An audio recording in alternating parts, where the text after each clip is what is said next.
बोलो बृहस्पति देव की जय। बृहस्पतिवार के दिन जो भी स्त्री पुरुष व्रत करे उसको चाहिए कि वह दिन में एक ही समय भोजन करे, क्योंकि इस दिन बृहस्पतिश्वर भगवान का पूजन होता है। भोजन पीले चने की दाल आदि का करे, परंतु नमक नहीं खावे। वस्त्र पहने, पीले ही फूलों का उपयोग करे, पीले चंदन से पूजन करे। पूजन के बाद प्रेम पूर्वक बृहस्पति देव की कथा सुननी चाहिए। इस व्रत को करने से मन की समस्त इच्छाएं पूरी होती हैं और बृहस्पति महाराज प्रसन्न होते हैं। धन, पुत्र, विद्या तथा मन वांछित फलों की प्राप्ति होती है। परिवार में सुख तथा शांति रहती है। इसलिए यह व्रत सर्वश्रेष्ठ अति फलदायक है। इस व्रत में केले का पूजन करना चाहिए। कथा और पूजन के समय मन, क्रम, वचन से शुद्ध होकर जो इच्छा हो उस बृहस्पति देव से प्रार्थना करनी चाहिए। उन इच्छाओं को बृहस्पति देव अवश्य पूर्ण करते हैं, ऐसा मन में दृढ़ विश्वास रखना चाहिए। बृहस्पतिवार व्रत कथा। प्राचीन काल में भारतवर्ष में एक राजा राज्य करता था। वह बड़ा प्रतापी और दानी था। वह नित्य मंदिर में दर्शन करने जाता था, ब्राह्मण एवं गुरु की सेवा किया करता था। उसके दरवाजे से कोई भी निराश होकर नहीं लौटता था। वह प्रत्येक गुरुवार को व्रत एवं पूजन करता था। वह गरीबों की सहायता करता था, परंतु यह सब बातें उसकी रानी को अच्छी नहीं लगती थी। ना वह व्रत करती और ना ही किसी को पैसा दान में देती थी तथा राजा को भी ऐसा करने को मना किया करती थी। एक समय की बात है, राजा शिकार खेलने वन को गए हुए थे। घर पर रानी और रानी की दासी थी। उस समय गुरु बृहस्पति देव एक साधु का रूप धारण कर राजा के दरवाजे पर भिक्षा मांगने गए तथा भिक्षा मांगी तो रानी कहने लगी, हे साधु महाराज, मैं इस दान पुण्य से तंग आ गई हूँ। मुझसे तो घर का कार्य समाप्त नहीं होता। इस कार्य के लिए तो मेरे पतिदेव ही बहुत हैं। अब आप ऐसी कृपा करें कि यह सब धन नष्ट हो जाए तथा मैं आराम से रह सकूं। साधु बोले, हे देवी, तुम बड़ी विचित्र हो। संतान और धन से कोई दुखी नहीं होता है, इसको सभी चाहते हैं। पापी भी पुत्र और धन की इच्छा करता है। अगर आपके पास अधिक धन है तो भूखे मनुष्यों को भोजन कराओ, प्याऊ लगवाओ, ब्राह्मणों को दान दो, धर्मशाला बनवाओ, तालाब, बावड़ी, बाग बगीचा आदि के निर्माण कराओ, निर्धन मनुष्यों की कुंवारी कन्याओं को विवाह कराओ और अनेकों यज्ञादि धर्म करो। इस प्रकार के कर्मों से आपके कुल और आपका नाम परलोक में सार्थक हो जाएगा एवं स्वर्ग की प्राप्ति होगी। मगर वह रानी इन बातों से खुश न हुई। वह बोली, हे साधु महाराज, मुझे ऐसे धन की भी आवश्यकता नहीं जिसको मैं और ही मनुष्यों को दान दूं, जिसको रखने उठाने में मेरा सारा समय ही बर्बाद हो जाए। साधु ने कहा, हे देवी, तुम्हारी ऐसी इच्छा है तो ऐसा ही होगा। मैं तुम्हें बताता हूँ, वैसा ही करना। बृहस्पतिवार के दिन घर को गोबर से लीपना, अपने केशों को धोना, केशों को धोते हुए स्नान करना, राजा से कहना वह हजामत बनवाए, भोजन में मांस मंद्रा खाना, कपड़े धोबी के यहाँ धुलने डालना। इस प्रकार 7 बृहस्पतिवार करने से तुम्हारा सब धन नष्ट हो जाएगा। ऐसा कहकर साधु महाराज वहाँ से अंतर्ध्यान हो गए। रानी ने साधु के कहे अनुसार वैसा ही किया। 3 बृहस्पतिवार बीते थे कि उसका समाप्त धन नष्ट हो गया। वह भोजन के लिए दोनों समय तरसने लगे, सांसारिक भोगों से दुखी रहने लगे। तब वह राजा रानी से कहने लगा, रानी, तुम यहाँ पर रहो, मैं दूसरे देश जाता हूँ, क्योंकि यहाँ पर मुझे सभी मनुष्य जानते हैं, इसलिए कोई कार्य भी नहीं कर सकता। देश चोरी परदेश भीख बराबर है। ऐसा कहकर राजा परदेश चला गया। वहाँ जंगल जाता और लकड़ी काट कर लाता, शहर में बेचता। इस तरह जीवन व्यतीत करने लगा। इधर राजा के घर रानी और दासी दुखी रहने लगी। किसी दिन भोजन मिल जाता, किसी दिन जल पी कर ही रह जाती।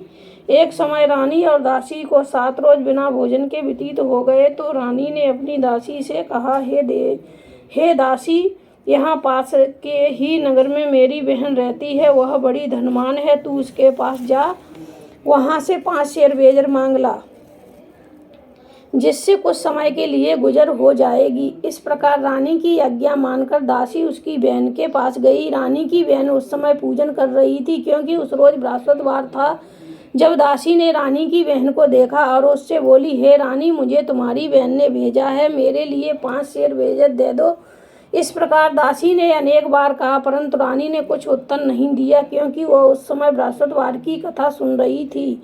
इस प्रकार जब दासी को किसी प्रकार का उत्तर नहीं मिला तो वह बहुत दुखी हुई एवं क्रोध भी आया, परंतु वह बिना कुछ कहे लौटकर अपनी रानी के पास आकर बोली, हे रानी, तुम्हारी बहन तो बहुत ही घमंडी है। वह छोटे लोगों से बात भी नहीं करती, इसलिए उसने मेरी बात का कोई उत्तर नहीं दिया। मैं वापस चली आई। रानी बोली, हे दासी, इसमें उसका कोई दोष नहीं है। जब बुरे दिन आते हैं तब कोई सहारा नहीं देता, अच्छे बुरे का आपत्ति काल में ही पता लगता है। अब जो ईश्वर की इच्छा होगी वही होगा, यह हमारे भाग्य का दोष है।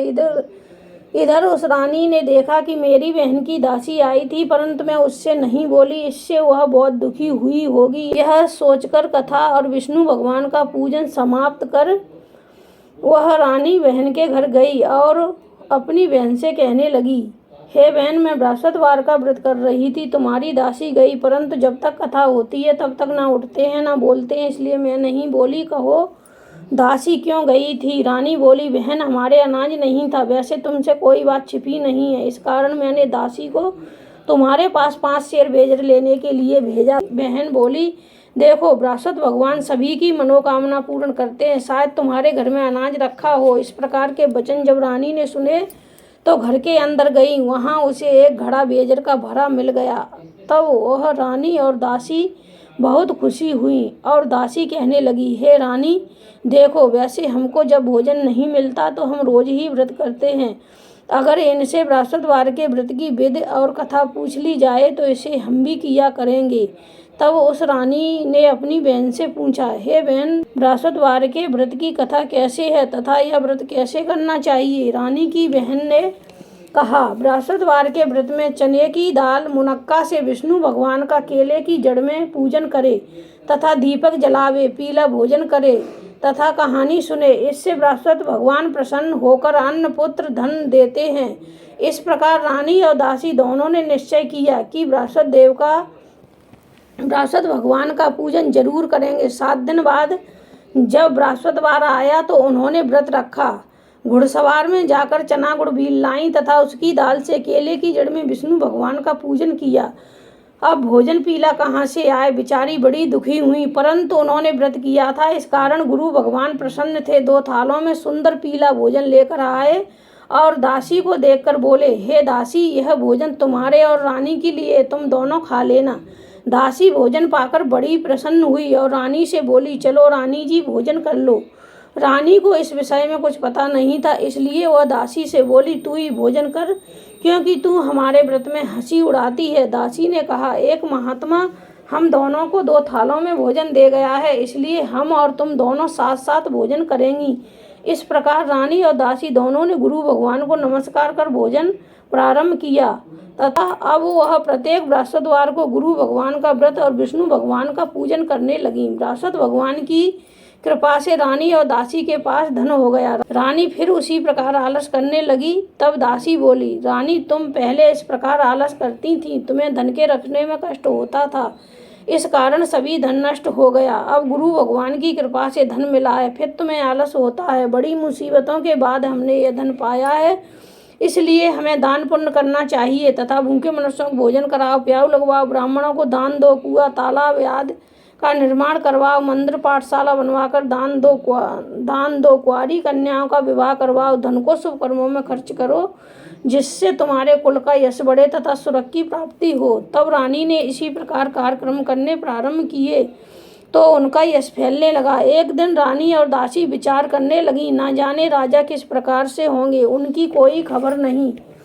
तब उन्होंने गुरु भगवान से प्रार्थना की। भगवान ने रात्रि में राजा को सपन में कहा, हे राजा, उठ, तेरी रानी तुझको याद करती है, अपने देश को चलो। राजा प्रातःकाल उठा और विचार करने लगा, स्त्री जात खात पहनने की संगिनी होती है, परंतु भगवान की आज्ञा मानकर वह अपने नगर के लिए चलने को तैयार हुआ। इससे पूर्वक जब राजा परदेश चला गया तो परदेश में दुखी रहने लगा।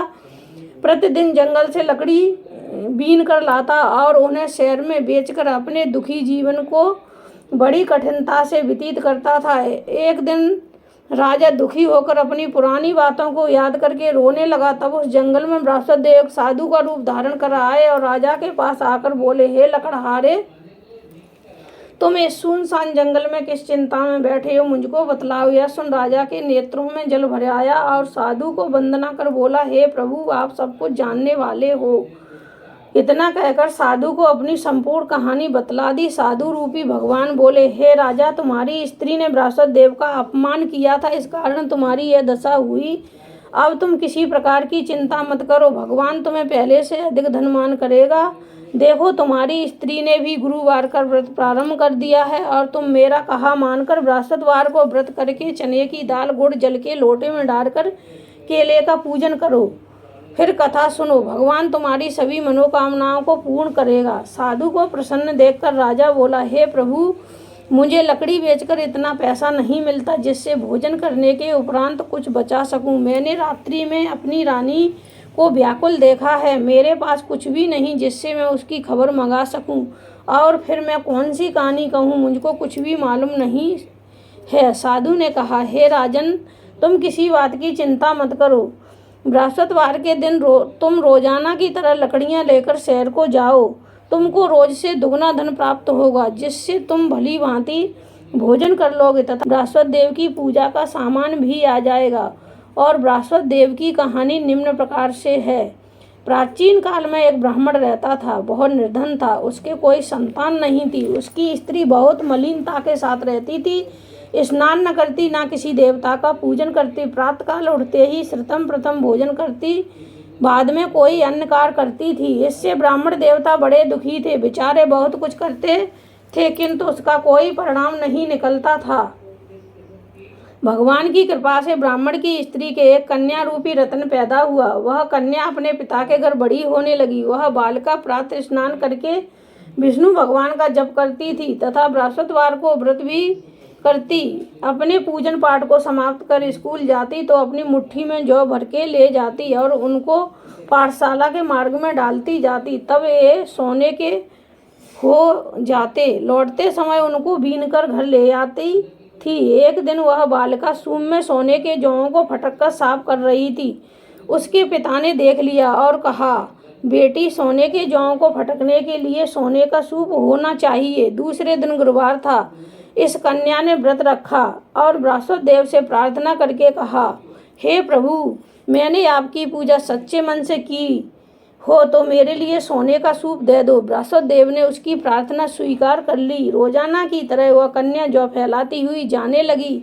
जब लौटकर जौ बीन रही थी तो बृहस्पति देव की कृपा से सोने का सूप मिला। उसे वह घर ले आई और उससे जौ साफ करने लगी, परंतु उसकी माँ का वही ढंग रहा। एक दिन की बात है, कन्या सोने के सूप में सोने के जौ को फटक रही थी। उस समय उस शहर के राजा का पुत्र वहां होकर निकला। इस कन्या के रूप और कार्य को देखकर मोहित हो गया तथा अपने घर आकर भोजन जल त्याग कर उदास ही लेट गया। राजा को जब इस बात का पता लगा तो अपने मंत्रियों के साथ उसके पास गए और बोले, हे बेटा, तुम्हें किस बात का कष्ट है? किसी ने अपमान किया है अथवा कोई कारण हो सो कहो, मैं वही कार्य करूँगा जिससे तुम्हें प्रसन्नता हो। अपने पिता की राजकुमार ने बातें सुनी तो वह बोला, मुझे आपकी कृपा से किसी बात का दुख नहीं है, ना मेरा किसी ने अपमान किया है, परंतु मैं उस लड़की से विवाह करना चाहता हूँ जो सोने के सूप में सोने के जौ को फटक कर साफ कर रही थी। यह सुन राजा आश्चर्य में पड़ा और बोला, हे बेटा, इस तरह की कन्या का पता तुम ही लगाओ, मैं उसके साथ तेरा विवाह अवश्य ही करवा दूंगा। राजकुमार ने उस लड़की के घर का पता बतलाया। तब मंत्री उस लड़की के घर गए और ब्राह्मण देवता को सभी हाल बतलाया। ब्राह्मण देवता राजकुमार के साथ अपनी कन्या का विवाह करने के लिए तैयार हो गया तथा विधि विधान के अनुसार ब्राह्मण की कन्या का विवाह राजकुमार के साथ हो गया। कन्या के घर से जाते ही पहले की भांति उस ब्राह्मण के घर में गरीबी का निवास हो गया। अब भोजन के लिए अन्न भी बड़ी मुश्किल से मिलता था। एक दिन दुखी होकर ब्राह्मण देवता अपनी पुत्री के पास गए। बेटी ने पिता की दुखी अवस्था को देखा और अपनी माँ का हाल पूछा। तब ब्राह्मण ने सभी हाल कहा। कन्या ने बहुत सा धन देकर अपने पिता को विदा कर दिया। इस तरह ब्राह्मण का कुछ समय सुखपूर्वक व्यतीत हुआ। कुछ दिन बाद फिर वही हाल हो गया। ब्राह्मण फिर अपनी कन्या के यहाँ गए और सभी हाल कहा। लड़की बोली, हे पिताजी, आप माताजी को लिवा लाओ, मैं उन्हें बता दूंगी जिससे तुम्हारी गरीबी दूर हो जाएगी, जिससे गरीबी दूर हो जाएगी।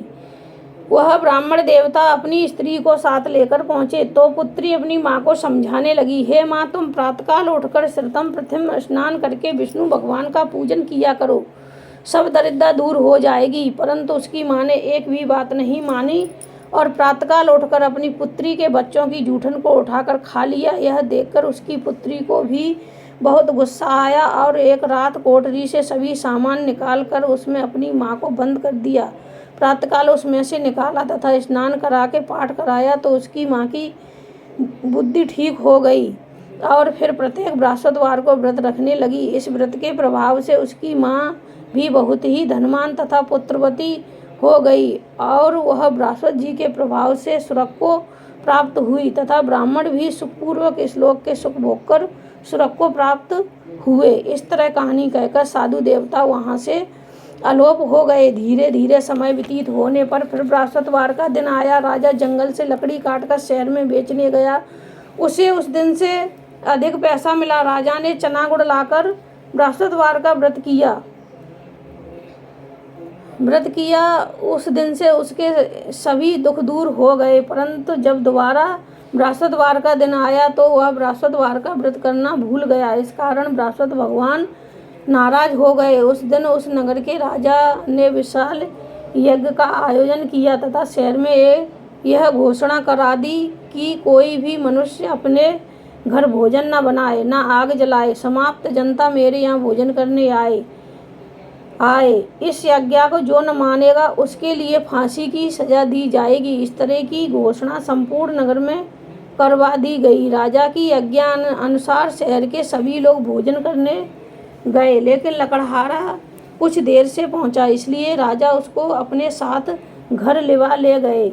जब वह उसे घर पर भोजन करा रहे थे तो रानी की दृष्टि उस कुटी पर पड़ी जिस पर उसका हार लटका हुआ था। वह वहां दिखाई नहीं दिया। रानी ने निश्चय किया कि मेरा हार इस मनुष्य ने चुरा लिया है। उसी समय सैनिक को बुलाकर उसको जेलखाने में डलवा दिया। जब राजा जेलखाने में पड़ गया और बहुत दुखी होकर विचार करने लगा कि न जाने कौन से पूर्व जन्म के कर्म से मेरे लिए दुख प्राप्त हुआ है, वह उसी साधु की याद करने लगा कि जो जंगल में मिला था। उसी समय तत्काल बृहस्पति देव साधु के रूप में प्रकट हो गए और उसकी दशा को देखकर कहने लगे, अरे मूर्ख, तूने बृहस्पति देवता की कथा नहीं कही, इसी कारण तेरे को दुख प्राप्त हुआ है। अब चिंता मत कर, बृहस्पतिवार के दिन जेलखाने के दरवाजे पर रुपए पड़े मिलेंगे, उनसे तुम बृहस्पति देव की पूजा करना, तेरे सभी कष्ट दूर हो जाएंगे। बृहस्पतिवार के रोज उसे रुपए पड़े मिले। राजा ने कथा कही। उसी रात्रि को बृहस्पति देव ने उस नगर के राजा को स्वप्न में कहा, हे राजा, तुमने जिस आदमी को जेलखाने में बंद कर दिया है वह निर्दोष है, वह राजा है, उसे छोड़ देना। रानी का हार उसी खुटी पर लटका हुआ है। अगर तू ऐसा नहीं करेगा तो मैं तेरे राज्य को नष्ट कर दूंगा। इस तरह रात्रि के सपन को देखकर राजा प्रातःकाल उठा और खुटी पर हाथ देखकर लकड़हारे को बुलाकर क्षमा मांगी तथा राजा के योग्य सुंदर वस्त्र भूषण देकर विदा कर दिया। साधु की आज्ञा अनुसार राजा अपने नगर के लिए चल दिया। राजा नगर के निकट पहुंचा तो उसे बड़ा ही आश्चर्य हुआ। नगर में पहले से अधिक बाग, तालाब और कुएं, धर्मशाला, बहुत सी धर्मशाला, मंदिर बन गए हैं। राजा ने पूछा, यह किसका बाग और धर्मशाला है? तब नगर के सब लोग कहने लगे, यह सब रानी और बांदी के हैं। तो राजा को आश्चर्य हुआ और गुस्सा भी आया। जब रानी ने यह खबर सुनी कि राजा आ रहे हैं तो उसने अपनी दासी से कहा, हे दासी, देख राजा हमको कितनी बुरी हालत में छोड़ गए, कहीं हमारी ऐसी हालत देखकर लौट न जाएं, इसलिए तू दरवाजे पर खड़ी हो जा। रानी की आज्ञा अनुसार दासी दरवाजे पर खड़ी हो गई। राजा आए तो उन्हें लिवा लाई। तब राजा ने क्रोध करके अपनी तलवार निकाली और पूछने लगे, यह बताओ, ये धन तुम्हें कैसे प्राप्त हुआ है? तब उन्होंने कहा, हमें यह सब धन बृहस्पति देव के व्रत के प्रभाव से प्राप्त हुआ है। राजा ने निश्चय किया कि 7 रोज बाद तो सभी बृहस्पति देव का पूजन करते हैं, परंतु मैं रोजाना दिन में 3 बार कहानी कहा करूँगा।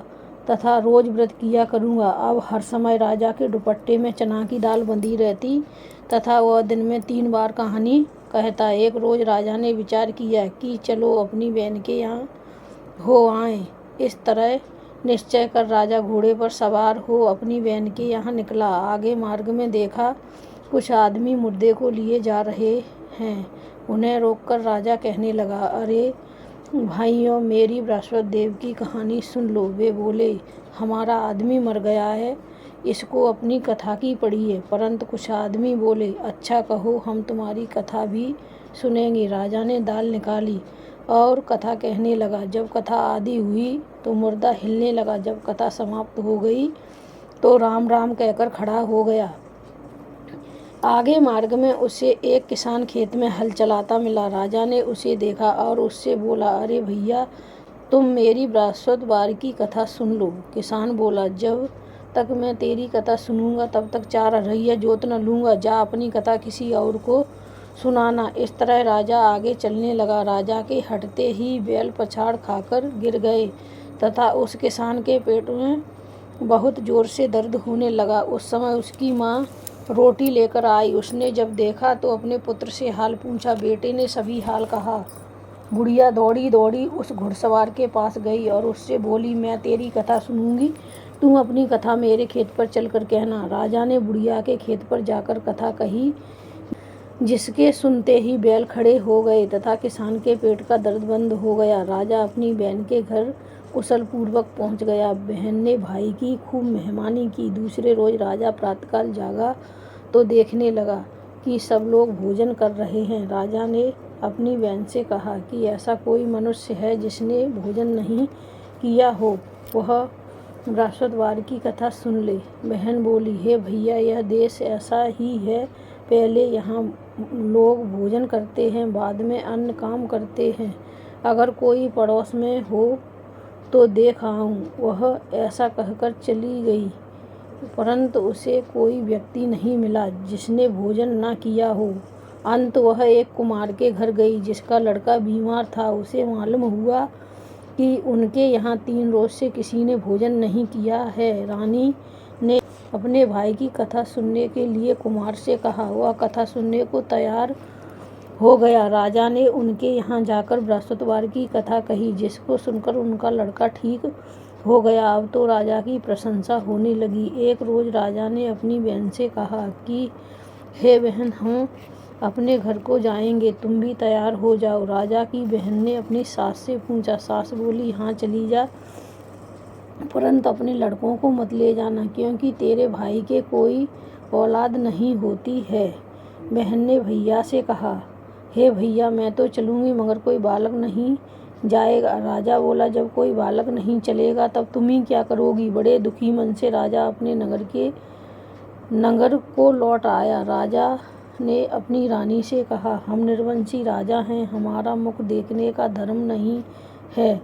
और इसी उदासी के कारण उसने कुछ भोजन भी नहीं किया। रानी बोली, हे स्वामी, हे बृहस्पति देव, हमें औलाद अवश्य देंगे। उसी रात को बृहस्पति देव ने राजा से सपने में कहा, हे राजा, उठ, सोच को त्याग, तेरी रानी गर्भ से है। 9वें महीने में उसके गर्भ से एक सुंदर पुत्र पैदा होगा। तब राजा बोला, हे रानी, स्त्री बिना भोजन के रह सकती है, बात कहे बिना नहीं रह सकती। जब मेरी बहन आए तो उससे कुछ मत कहना।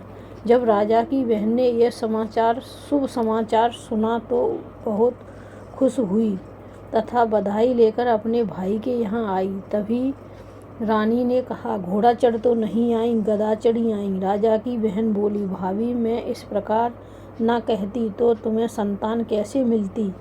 बृहस्पति देव ऐसे ही हैं, जैसी जिसके मन में कामना है वैसी सभी को पूर्ण करते हैं। जो श्रद्धा भावना पूर्वक कथा पढ़ता है और दूसरों को सुनाता है, बृहस्पति देव उसकी सभी मनोकामना पूर्ण करते हैं तथा उनकी सदैव रक्षा करते हैं। संसार में जो मनुष्य श्रद्धा भावना से गुरु भगवान का पूजन व्रत सच्चे हृदय से करते हैं तो उनकी सभी मनोकामनाएं पूर्ण होती हैं। जैसे सच्ची भावना से रानी और राजा ने उनकी कथा का गुणगान किया तो उनकी सभी इच्छाएं बृहस्पति देव जी ने पूर्ण की, इसलिए सबको कथा सुनने के बाद प्रसाद लेकर जाना चाहिए। हृदय से उनका नमन करते हुए जयकारा बोलना चाहिए। बोलो बृहस्पति देव की जय, बोल विष्णु भगवान की जय।